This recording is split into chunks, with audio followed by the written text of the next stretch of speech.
अकोला शहरातला बस झाला आता असुरक्षित. कारण काय, अकोला शहरातल्या याच बसस्थानकाच्या एक नंबर प्लॅटफॉर्म क्रमांकावर आज सकाळच्या सुमारास 4:30च्या संभाजीनगरची बस ही डायरेक्ट आतमध्ये प्लॅटफॉर्मच्या आतमध्ये घुसली आणि यात मोठं प्रमाणात नुकसान झालेलं आहे. सकाळी 4:30 वाजता प्लॅटफॉर्मवर कोणी नसल्यामुळे या ठिकाणी कुठलाही अनुचित प्रकार घडला नाही, पण या ठिकाणी या प्लॅटफॉर्मचं मोठ्या प्रमाणात नुकसान झालेलं आहे. आपण पाहू शकता की हाच एक नंबरचा प्लॅटफॉर्म आहे. यामध्ये संभाजीनगरच्या आणि पुणे जाणाऱ्या वाहन या ठिकाणी बसेस लागतात.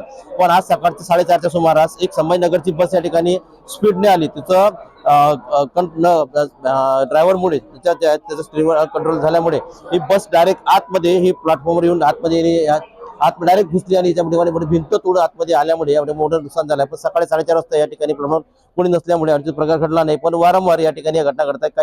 काही दिवसापूर्वी याच ठिकाणी एक शिवशाही बस जी आहे ती बस प्लॅटफॉर्म तोडून आतमध्ये आली होती आणि आज ही जी दुसरी घटना घडलेली आहे या ठिकाणी मोठ्या प्रमाणात या घटना घडतात. त्यामुळे आता अकोला शहरातलं जे नवीन बसस्थानक आहे आता सुरक्षित झालेलं आहे. कारण या ठिकाणी वारंवार ह्या बस ज्या आहेत ह्या आतमध्ये येतात. काही दिवसापूर्वी या ठिकाणी सिमेंटचं या ठिकाणी प्लॅटफॉर्म बांधण्यात आलेला आहे आणि त्यामुळे आता या ठिकाणी मोठ्या घटना घडत आहे. त्यामुळे परिवहन महामंडळाने या ठिकाणी लक्ष देण्याची गरज आहे. गणेश सुरटे, मराठी, अकोला.